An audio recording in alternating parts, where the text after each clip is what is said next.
Greetings and felicitations, all my friends in YouTube land. It is the Cardinal Sin and Mexican Ironman birthday bash live stream. As you can see with my little hat here. And I even got a little happy birthday balloon. Mr. Cardinal Sin, sir? Yes, Mr. Ironman, sir. I have a little 911 emergency here. I'm going to need about 10 or 15 minutes before I jump back in. I have a client a client that is demanding his tax returns, and he is making me work the taco tax tortilla fields to file that return. So I'll be right back here because we're on the West Coast, still at work here, buddy. I'll be right back. I'll be here. I will be here along with my good friends.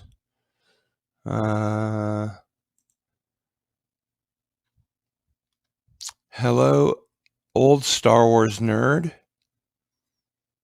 Thank you, Ted, for being here. Alex James, thanks for the birthday wishes.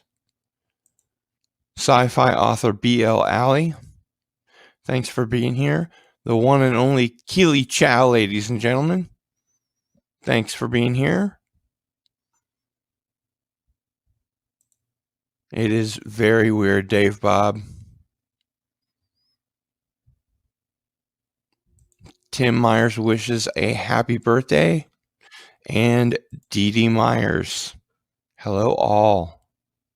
Thank you. One and all. And while we are waiting for Mexican Ironman, I'm going to go ahead and pop into the chat my good friend, Dave Bob. How are you doing, Dave Bob? Hello. I'm doing very well. And happy birthday to you. I guess Mike's is a little past, so we'll still wish him one. Well, I appreciate it. It's my birthday, so I'm going to bring Cthulhu out to wreak havoc and take over our physical plane of existence. Tentacles. That won't happen until later, though. At least get the tentacles out. At least after my birthday is celebrated properly, then we'll pull the lever. And pull the lever and out he goes. Push the button, pull the lever. Pull the lever and down he goes.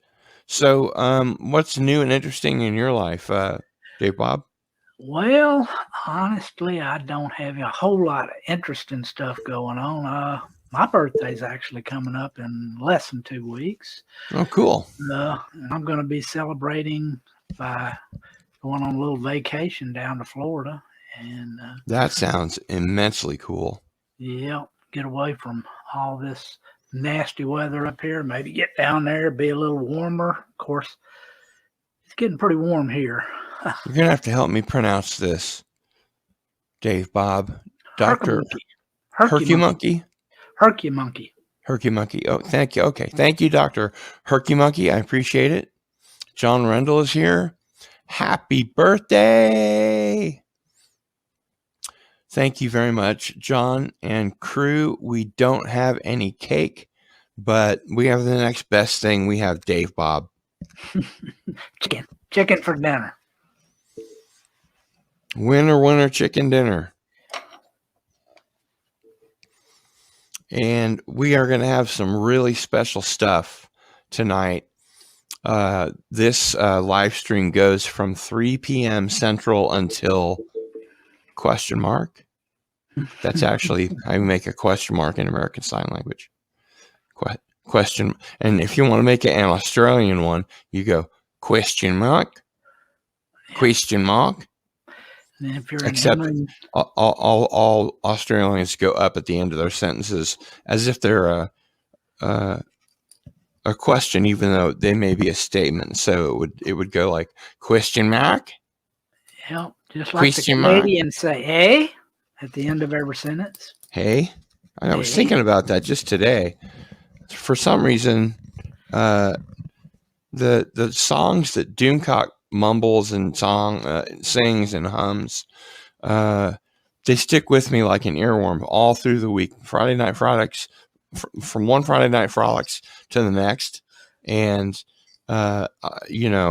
usually they are not songs that I would want going through my head.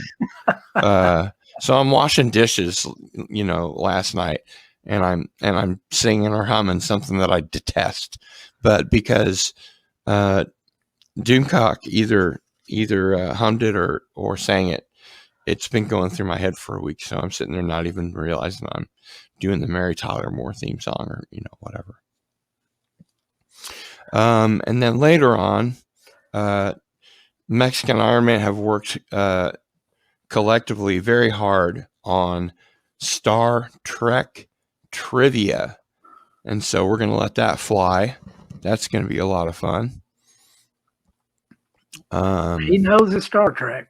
Oh, he knows his Star Trek. And I originally wanted it to be like, Star Trek, Doctor Who, Star Wars, Babylon 5, Twilight Zone, whatever. And he was like, no, TOS, man, that's it. He didn't say it that way because he doesn't ever talk that way. And I'm not going to try and imitate Mexican Iron Man. But he did say it could be, Star Trek, and he listed the shows in order of, which ones that he was familiar with. So I just decided to stick with TOS. There's a lot of it. There's a lot in there that you can make into trivia. That's for sure. Oh yeah, for sure. And I tried to come up with questions that if I didn't have a really shitty memory, I would be able to answer. And I know that one thing about Mexican Iron Man is he does not have a really shitty memory. So hopefully he took into account that I have a really shitty memory when he wrote his questions. Well, I have watched those things through the years many times, but I'm not a super knowledgeable like Doom. You are not an Uber Trek mensch? Yeah. Well, I mean, I love the show, and I've watched them all multiple times, and I can answer, most simple questions. But when it gets into the, where's the bathroom on deck D or something of the Enterprise C or whatever, I can't go. My brother would be able to tell you that because he's got the schematics. He's got the blueprints for the original NCC 1701. No bloody A, B, C, or D. Or D. It's green. It's green? It's green. And I heard a rumor that of all people, Brent Spiner wants them to reboot The Next Generation, which is really strange because that's not something he has ever wanted from anyone before. He's turned down returning to Star Trek like a dozen times, just like Patrick Stewart did. They may recast him. Well, they have to, and that's why he hasn't done it all these times because, you can't make him look like Data. I mean, the guy's 70 years old, for Christ's sake. Yeah. Yep, I don't look like I did when I was in my 20s, that's for sure. Well, no, and I think that when he got Star Trek The Next Generation, I mean, he's 70 now, so was he in his 50s at that time? For late 40s? I think he was in his 30s. That was back in the 80s. 80s, yeah. Could be. But it'll age a guy or a gal.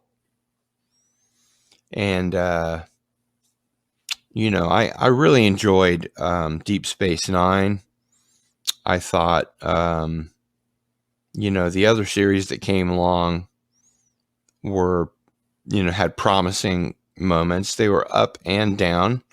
The original series, I think, had some episodes that were better than others. Oh yeah, well, there's always going to be some stinkers. Honestly, on The Next Generation, the first season, I hated it.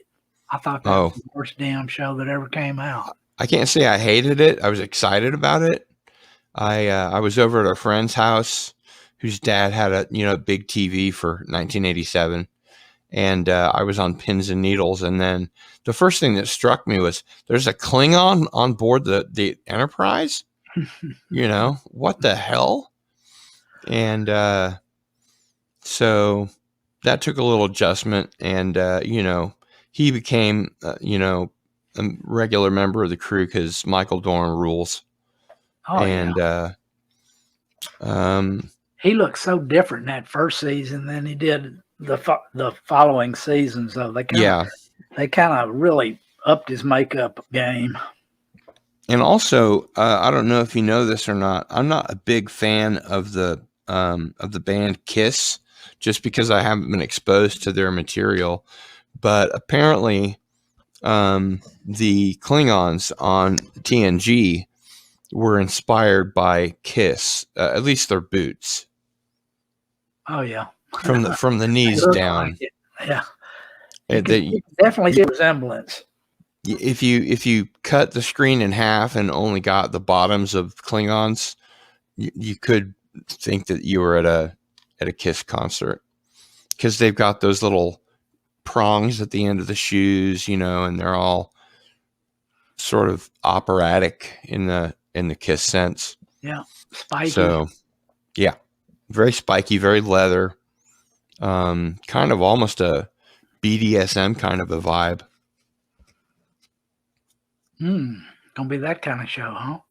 Well, I'm just saying. I speak my truth. Whether you agree or not is up to you. I'm just kidding. Did you get a chance to watch the interview with Paul DiFilippo? I don't believe I did. That I did yesterday? No, not yet. I haven't had a chance to watch that one yet. I wasn't at home much yesterday. I was out doing a bunch of. Purple Valkyrie is here. Thank Purple you. Valkyrie. And or Chris Berja, Purple Lady, says hello to Dave Bob. Hello, Chris.